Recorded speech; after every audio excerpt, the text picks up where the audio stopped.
We'll start in 1 minute.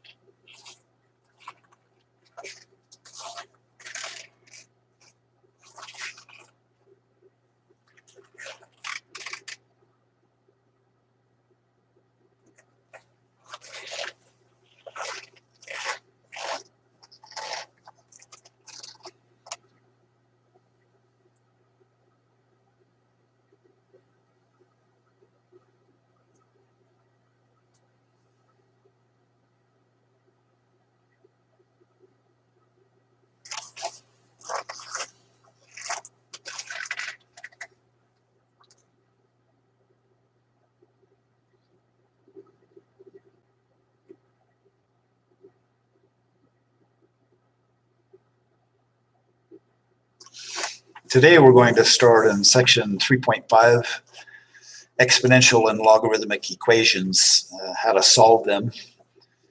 The last section that we cover this semester is section 3.6, which is modeling with exponential and logarithmic functions. We might get to the beginning of section 3.6. On Friday we'll have quiz 10 at about 11:40 a.m. On Zoom. So I'll be sending information about the Zoom meeting on Thursday. For quiz 10, review the section 3.3 material, which involves the definition of a logarithm, be able to apply the basic properties of logarithms, evaluate logarithms, and graph logarithmic functions with transformations. Regrettably, we won't have time on Friday to review for the quiz, so please do what you can in the meantime to review the section 3.3 material. There are now 2 playlists on YouTube that cover the test 3 material. The first one, Math 1143, Chapter 3 material, Test 3 material. That's already complete. All of those videos are available. And I've begun work on the Math 1143 Test 3 review sheet videos. I hope to get those done by the end of the day today. And since the Chapter 3 material is probably the most challenging material in this course, start working early and don't wait until a day or 2 before our next test. Our next test is a week from this Friday, on the 24th, over Chapter 3. Okay, let's start section 3.5.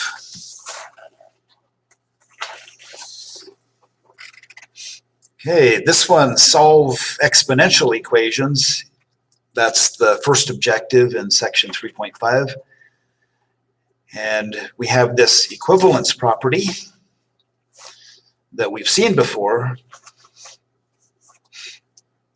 Equivalent, let b be greater than 0. This should not be a capital B. So this is just lowercase b does not equal 1, as usual. And let m and n be real numbers. Then the equation b to the m equals b to the n implies that m equals n. Okay, so we'll apply that equivalence property. In this first equation, the base number 2 is raised to the exponent x plus 5, and that's equal to the base 2 exponential raised to the exponent 3x minus 7. So since the bases are the same, the exponents must be equal, so x plus 5 is equal to 3x minus 7. And this is a simple equation to solve, so let's add 7 to both sides and subtract x, and we get 12 equals 2x. And then divide both sides by 2, we get x equals 2. The next one, it's not quite as easy. 4 raised to the exponent 3x minus 9 equals 64. But we know that 64 is 4 to the third. So we can rewrite this equation as 4 to the 3x minus 9 equals 4 to the third. And now that the bases are the same, the exponents are equal, So we set the exponent 3x minus 9 equal to the exponent 3, and then we have a simple equation to solve. Add 9 to both sides, 3x equals 12. Divide both sides by 3, x equals 4. The next one involves a little bit more work, but it's not too bad. We have 1/5 raised to the exponent 5r minus 18 equal to 125 raised to the exponent 2r minus 5. 1 over 5 is 1 over 5 to the first, which is 5 to the negative 1. And then we have the outer exponent 5r minus 18. On the right-hand side, 125 is the same as 5 to the third. And so 5 to the third has an outer exponent 2r minus 5. And then we'll use properties of exponents. 5 to the negative 1 raised to the 5r minus 18 is equal to 5 to the 5r minus 18 times negative 1. And I'll just write it as 18 minus 5r. And on the right-hand side, we apply the same property we just applied. 5 to the third raised to the 2r minus 5 is 5 to the 3 times 2r minus 5, or 5 to the 6r minus 15. Okay, so now that the base numbers are the same, the exponents must be equal. So the exponent 18 minus 5r equals the exponent 6r minus 15. Okay, so we'll add 15 to both sides, and we'll also add 5r to both sides, and we'll get 33 equals 11r. And then divide both sides by 11, we get r equals 3 for the solution. Okay, the next couple of examples are of the same sort. This one, 3 to the exponent x plus 7 equals 81 to the x minus 1. We know that 81 is 3 to the 4th, so we will rewrite the left-hand side 3 to the x plus 7, and then 81 is 3 to the 4th, which is raised to the x minus 1. And so we get 3 to the x plus 7, and then using a property of exponents, 3 to the 4th raised to the x minus 1 is 3 to the 4 times the quantity x minus 1, or 3 to the 4x minus 4. And now that the base numbers are the same, the exponents must be equal. So one exponent, x plus 7, equals the other exponent, 4x minus 4. Okay, so we'll add 4 to both sides and also subtract x from both sides. And we get 11 equals 3x. Then divide both sides by 3. We get x equals 11 thirds. Whoops. X equals 11 thirds. Okay, the next one, 10 raised to the exponent 5x minus 6 equals 10,000. But 10,000 is a power of 10. It's just equal to 10 to the 4th. So if 10 to the 5x minus 6 equals 10 to the 4th, the bases are the same, so the exponents are equal. 5x minus 6 equals 4.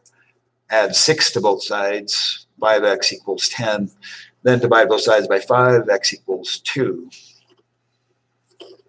Okay, the next ones are a little more involved because it's not apparent what the common base should be. It is for certain that there is not a positive integer that's a common base. So what we can do, 5 to the x equals 71, we can just write down the logarithmic equation that is equivalent to this exponential equation. The exponent is x, so x is equal to a logarithm. The logarithm that the exponent x is equal to is the base 5 logarithm of 71. This logarithmic equation is equivalent to the exponential equation in that they contain the same exact information. We'll do the same thing on here. 4 to the x equals 89. The exponent is x, so the x is equal to some logarithm. In this case, x is equal to the base 4 logarithm of 89. And then you can verify using the 3-point method, the base number 4 raised to the exponent x equals 89. That's exactly what that is. And then this one, 7 to the exponent x equals 117. Same sort of thing. The exponent is x, so x is equal to the base 7 logarithm of 117.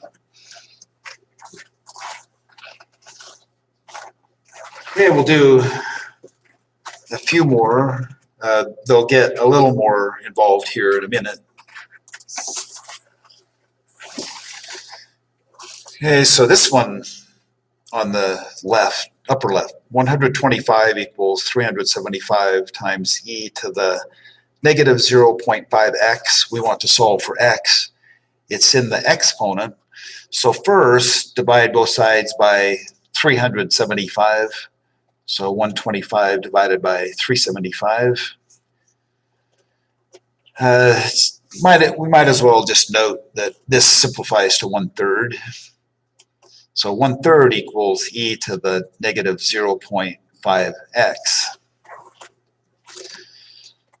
Okay, so we can convert this exponential equation to its logarithmic equivalent. The base is e, and the exponent is negative 0.5x. So we can write that the exponent, negative 0.5 times x, is equal to the base e logarithm, or the natural logarithm of 1/3. And then you can learn how to verify this by saying, okay, the base number is e, so e raised to the negative 0.5x equals the argument 1/3, and that's exactly what we have. And now all we have to do is divide both sides by negative 0.5, so x is equal to the natural log of 1/3 divided by negative 0.5.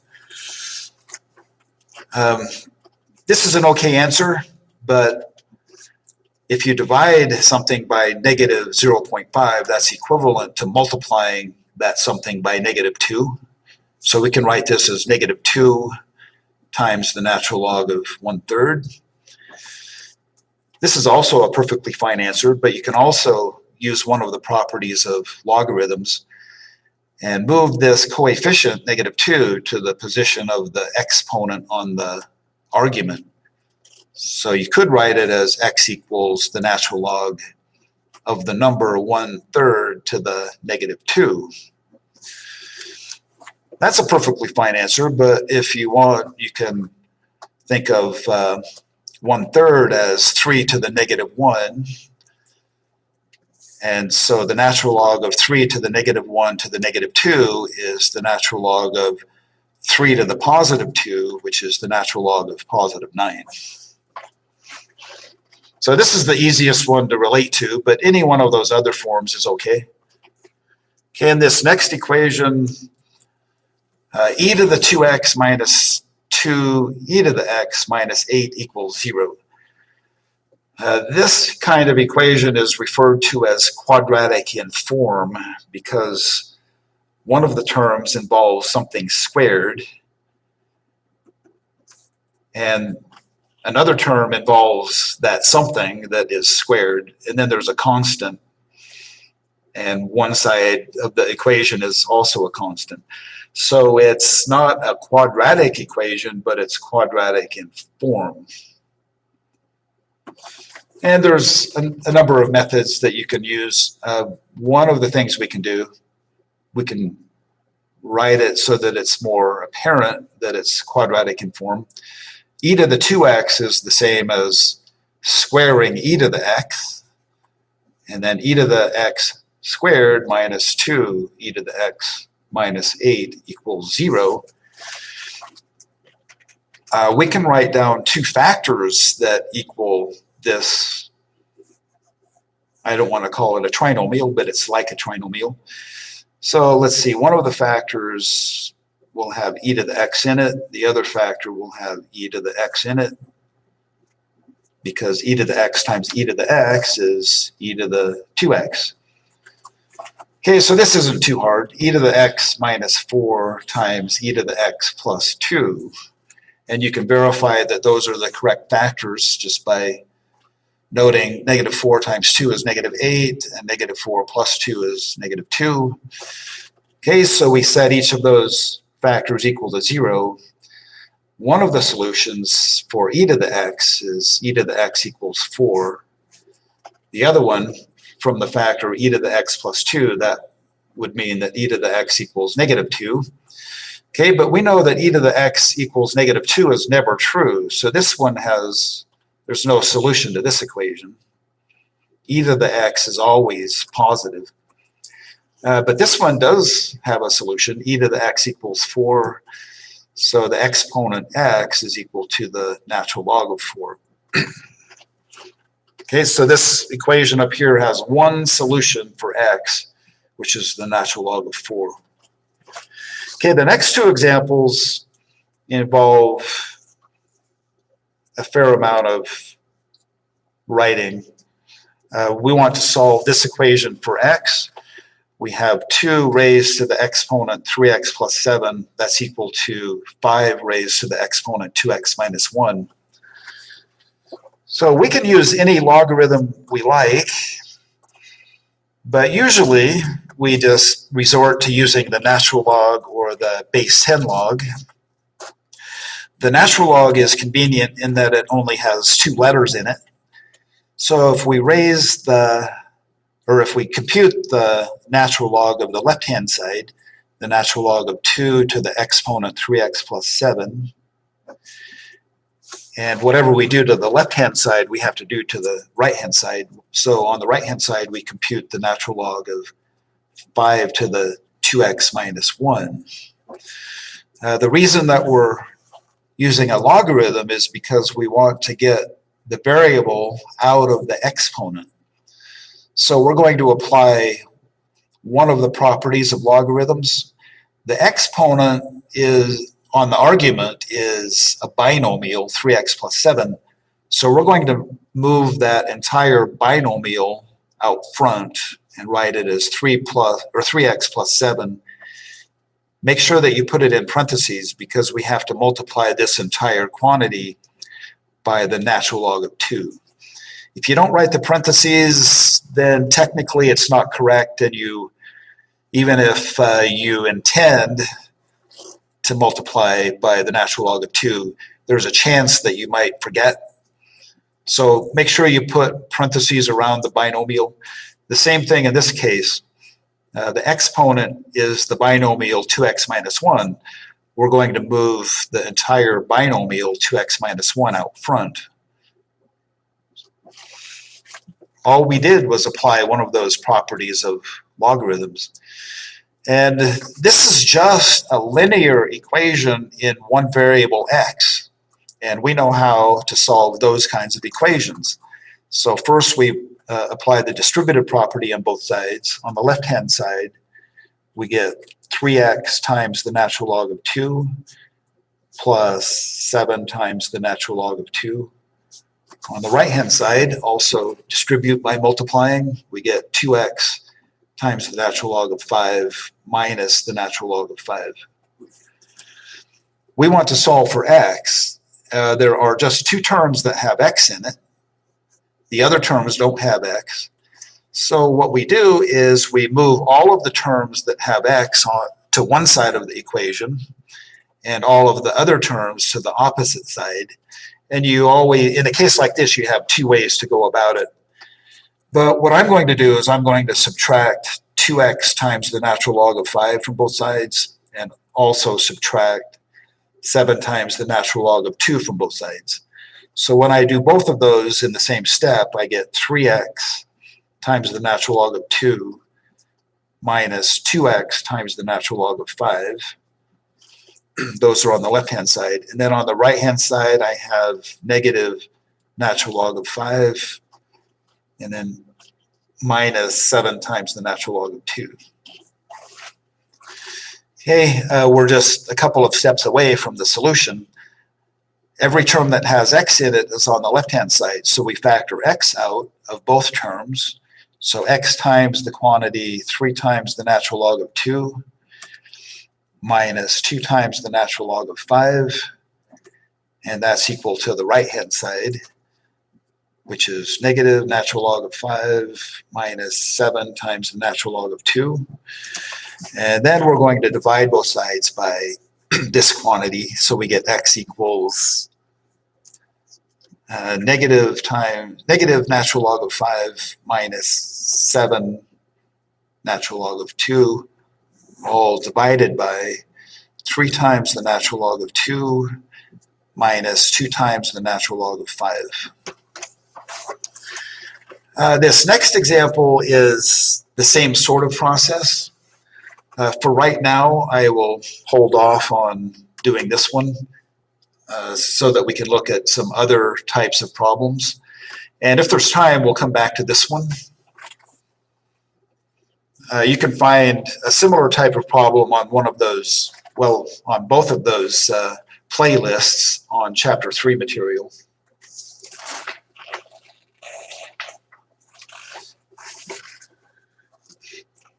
Okay, in Objective 2 in Section 3.5, we have solved logarithmic equations. So we have an equivalence property involving logarithms. So let b be greater than 0 such that b does not equal 1. Should be a comma there. Capital P is greater than 0 and capital Q is greater than 0. Then log base b of p equals log base b of q. That implies that p equals q. That seems to make sense. So we'll apply this property. Sometimes you can just apply it directly, such as in this example, and then other times there's preliminary work before you can apply this property. So in this first one, we have log base 5 of 12x minus 9 equals log base 5 of 4x plus 7. So this is all prepared to apply the equivalence property. So the arguments must be equal. So in other words, 12x minus 9 equals 4x plus 7. And then subtract 4x from both sides and add 9 to both sides. We get 8x equals 16, so x equals 2 is the solution. One thing that you should get into the habit of when solving logarithmic equations is to check to see if your answer works in the logarithms. Remember that arguments of logarithms are not permitted to be negative or even 0. So if your candidate for a solution produces a negative number in an argument of a logarithm, then you cannot list it as a solution. Okay, but this one works out. 4 times 2 is 8. 8 plus 7 is 15. And 12 times 2 is 24. 24 minus 9 is also 15. So x equals 2 works. In the next example, we can't apply that equivalence property directly, but in one step we can afterwards we can apply it. So on this first one, log base 2 of x plus log base 2 of x minus 8, we can use the product property of logarithms and write this as a single logarithm, log base 2 of x times x minus 8. And that's equal to the base 2 logarithm of x minus 20. Now we can apply this equivalence property up here because we just have a single base 2 logarithm on the left-hand side and a base 2 logarithm on the right-hand side. So the arguments are equal, x times x minus 8. I'll write that as x squared minus 8x. And that's equal to the other argument, x minus 20. So all we have is a quadratic equation to solve. So we'll get it into standard form and then see how to solve it from there. So we'll subtract x from both sides and also add 20 to both sides. We get x squared minus 9x plus 20 equals 0. And we can solve this by factoring. One of the factors is x minus 5 and the other one is x minus 4 equals 0. And so this quadratic equation has two solutions. One is positive 5, the other one is positive 4. Okay, but remember where we started. We started with a logarithmic equation. Well, notice when you test x equals 5, well, it's okay in the first one. Log base 2 of 5 is okay. But in the second logarithm, it's not okay because 5 minus 8 is negative. Arguments of logarithms cannot be negative, so 5 cannot be a solution. And the same thing is going to happen when we test 4. 4 also makes 2 of the arguments negative, just like the other number. So 4 is not a solution. So this logarithmic equation has no solution.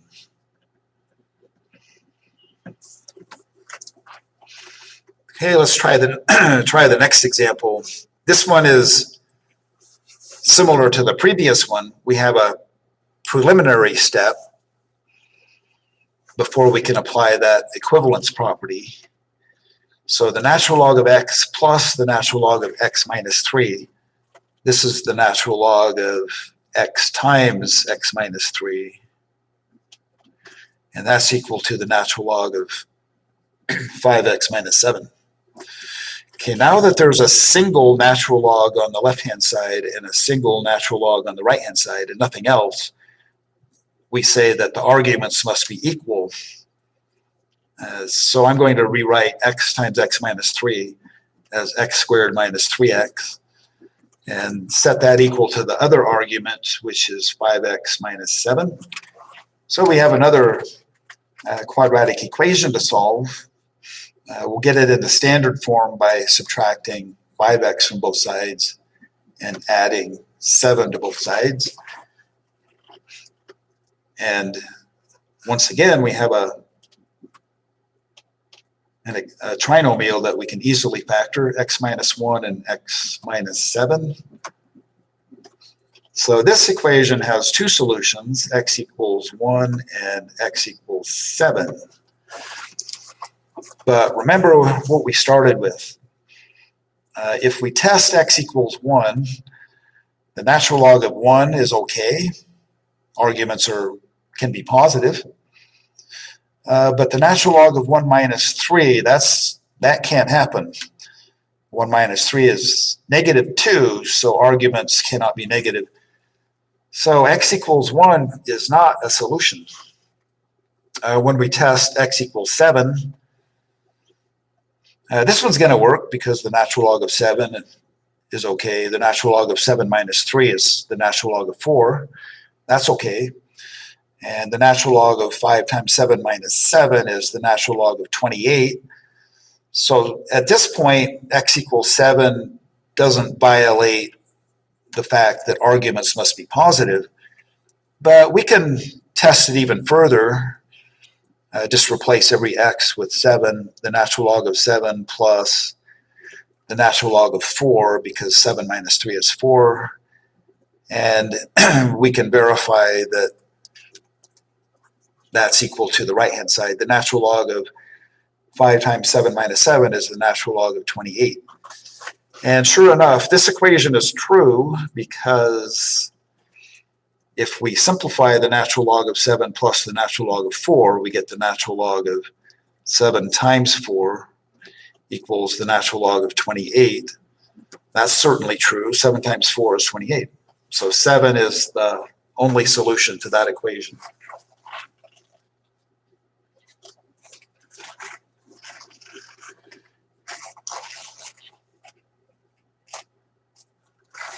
Okay, we'll look at a few more equations, logarithmic equations to solve.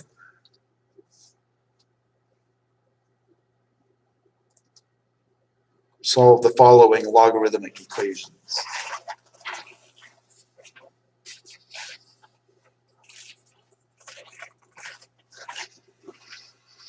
Okay, this one involves a little bit of a, well, I don't know what word to use, but it's different than what we've seen. But since on the left-hand side we're adding two base 3 logarithms, so let's use the product property of logarithms and write it as a single base 3 logarithm. So it's log base 3 of x minus 5 times x plus 3 equals 2. And in a minute we'll multiply the two binomials that are the argument of the base 3 logarithm.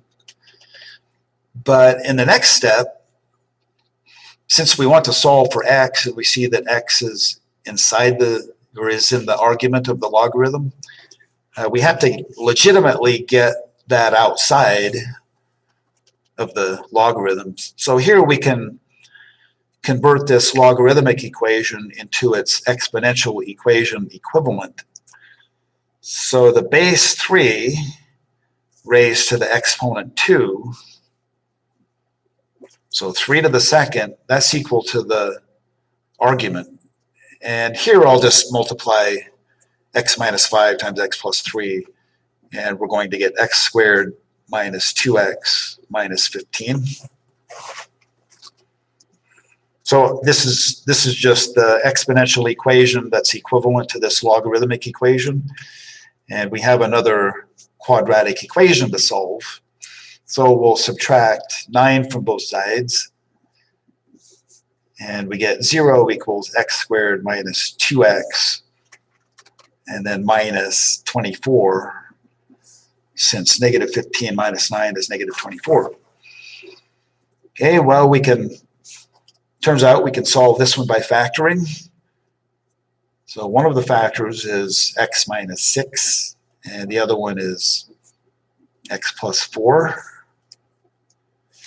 The quadratic equation has two solutions, x equals 6 and x equals negative 4.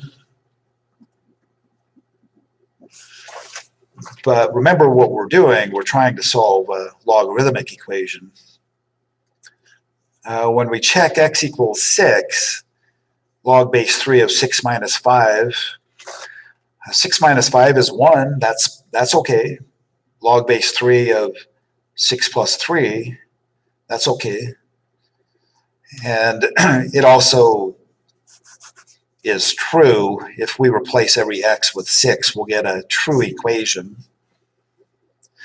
But when we test x equals negative 4, we can tell by looking that negative 4 cannot be a solution, because in this first logarithm on the left, when you replace x with negative 4, the argument is negative, but arguments of logarithms are not permitted to be negative, so this is not going to be a solution. 6 is the only solution, but as I was saying, if you replace every x with 6, log base 3 of 6 minus 5 is log base 3 of 1. And in the other logarithm, log base 3 of 6 plus 3 is log base 3 of 9. Remember, this is a review of one of the basic properties of logarithms. Log base 3 of 1 is equal to 0, because 3 to the 0 equals 1. And log base 3 of 9 is equal to 2, because 3 to the second equals 9. So this verifies that x equals 6 is the solution. Okay, the next equation, this one's simpler in a way, but you can make it harder if you try. So the thing that I would suggest, since we have 7 times the base 6 log of v plus 5 equals 21, I would advise dividing both sides by 7 first. So divide both sides by 7, we get the base 6 logarithm of v plus 5, and 21 divided by 7 is 3. There's only one variable in this equation, it's the variable v, so the implication is we want to solve for v. So then the next step, we can convert this logarithmic equation into its exponential equation equivalent. The base number 6, so 6 raised to the exponent 3 equals v plus 5. So 6 to the third equals v plus 5. 6 to the third is just 216. And then subtract 5 from both sides. V is equal to 211. Okay, and if you can just check this one visually, when v is 211, you get a true logarithmic equation. So that one works. Okay, the next problem, this is only a couple of steps to solve this for r. This is the base 10 logarithm, or the common logarithm. Okay, so the base 10 logarithm of r minus 8 equals 1.4. So if we convert this to an exponential equation, the base number 10 raised to the exponent 1.4 equals the argument r minus 8. And then just add 8 to both sides, so r is equal to 10 raised to the exponent 1.4 plus 8. So this is all you have to do for my quiz or my test. On the final exam, you might be asked, if you had something like this, the instructions might ask to convert it to a decimal and round it to a certain number of decimal places.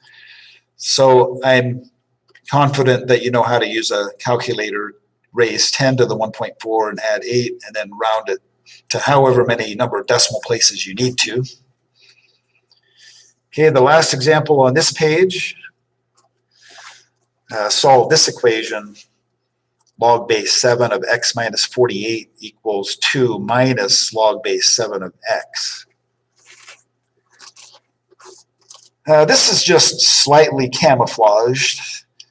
If we get all of the base 7 logarithms on one side, and we can do that if we add log base 7 of x to both sides. So when we do that, we get log base 7 of x minus 48 plus log base 7 of x equals 2. Now that we're adding two base 7 logarithms on the left-hand side, we can write it as a single base 7 logarithm if we multiply the arguments. So one argument is x minus 48. We multiply it by the other argument, which is x, and that's equal to 2.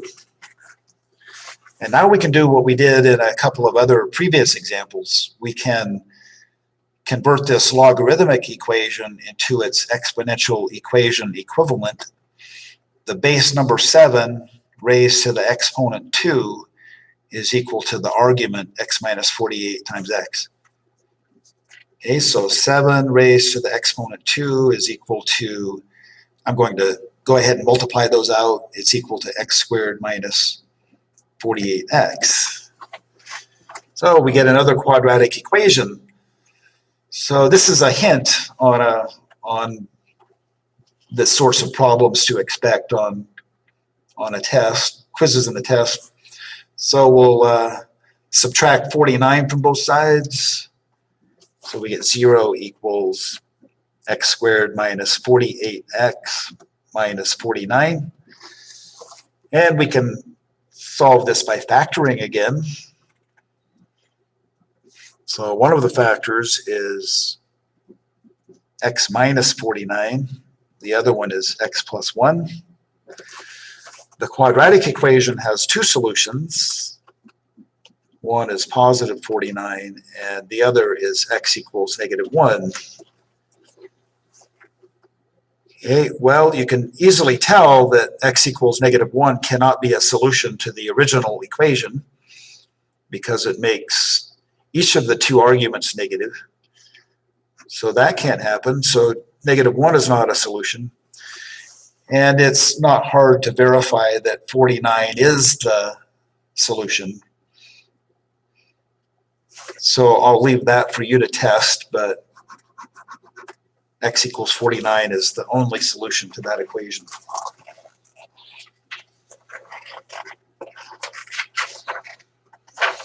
Okay, we'll look at some applications.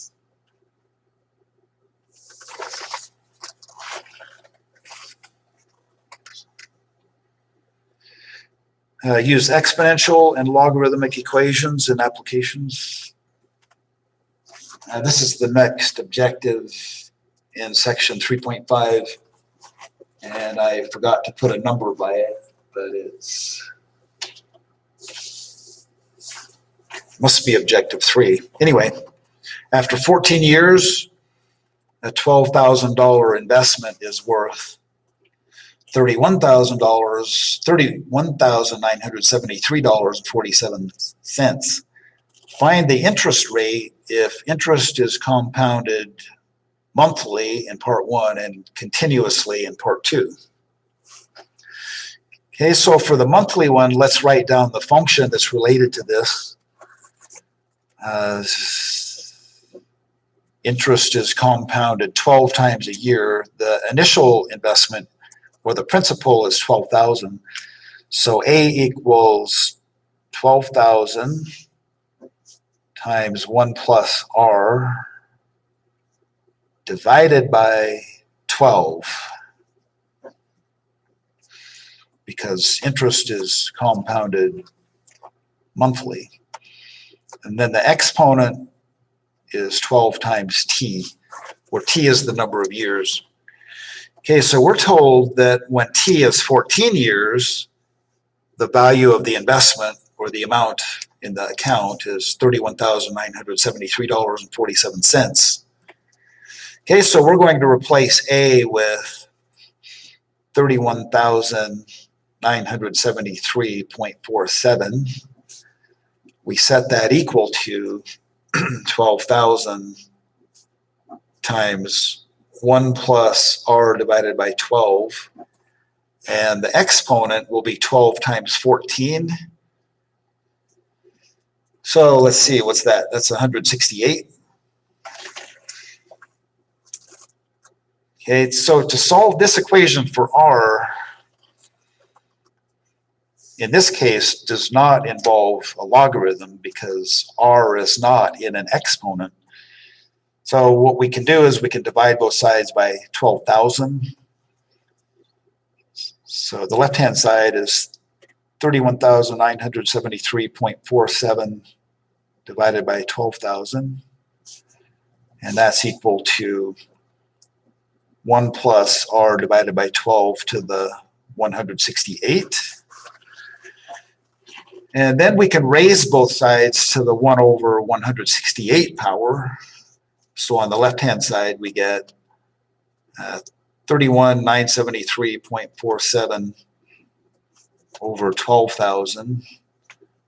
We're raising this to the exponent 1 over 168. And when we raise the left-hand side to, or the right-hand side, I mean, to the 1 over 168, the exponent becomes 1 plus R over 12 to the first, or just 1 plus R over 12. Okay, so we're just 2 steps away from solving for R. We'll first subtract 1 from both sides, and then afterwards divide both sides, or multiply both sides by 12. So I'll do both of those at once. I'm going to subtract 1 from both sides first, and then afterwards multiply that entire quantity by 12. So 12 times the quantity 31,973.47 over 12,000 to the 1 over 168 minus 1 equals R.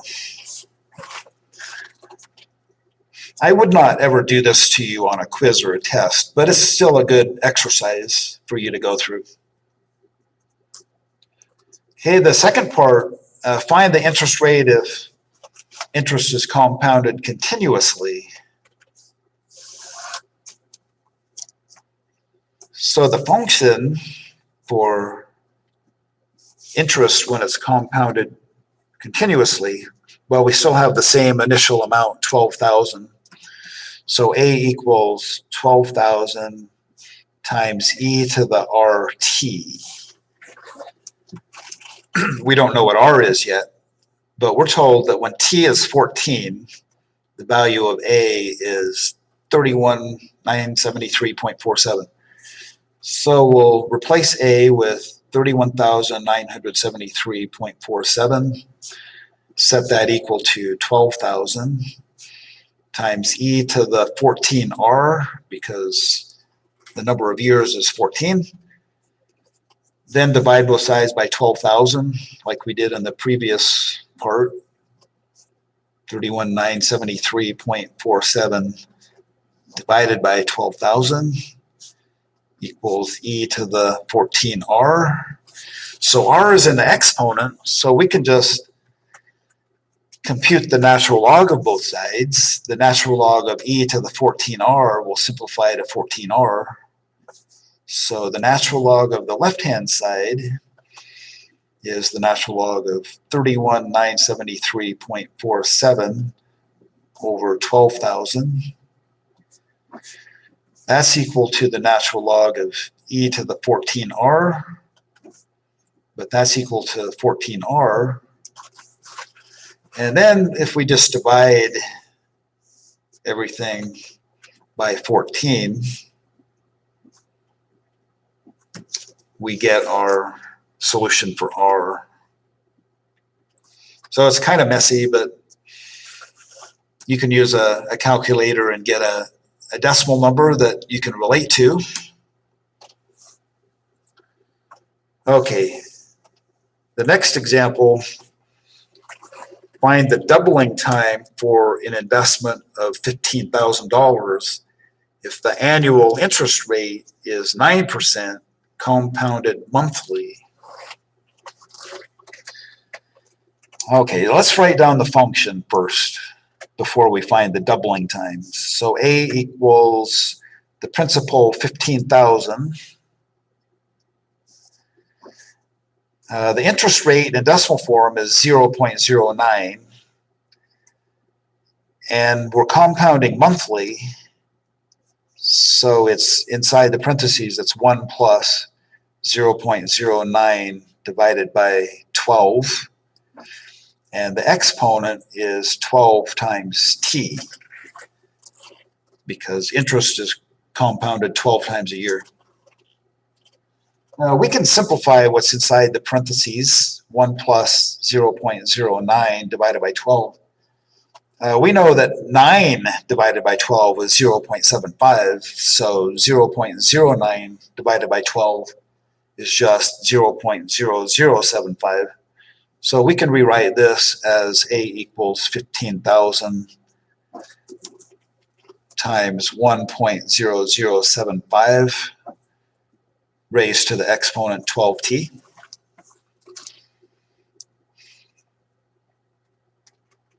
Okay, so we want to find the doubling time. How much time does it take for the investment to double? The initial investment is 15,000, so when it doubles, the value of A will be 30,000. So we write 30,000, set that equal to 15,000 times 1.0075 to the 12t. So we solve this equation for t, that will be the doubling time. Okay, so divide both sides by 15,000. 30,000 divided by 15,000 is 2.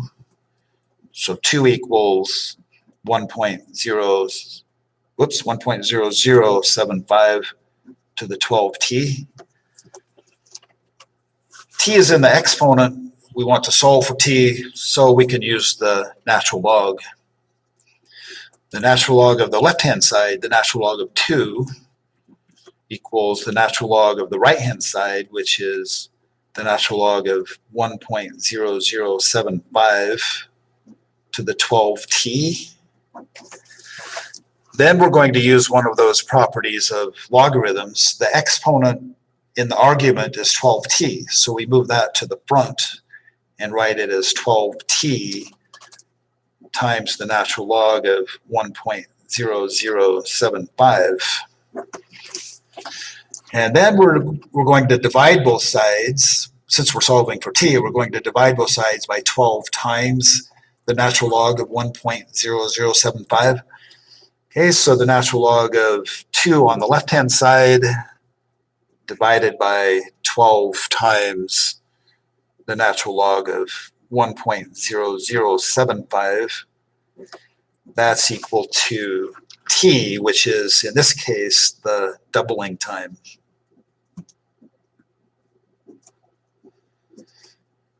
That's the amount of time it takes for the investment to double in its value. Okay, we're down to just a few seconds. We covered just about everything we need to cover in 3.5. The only thing that I didn't cover was that extra example, but on Friday we'll be ready to start section 3.6. And then also remember the next quiz is on Friday. That's all for today.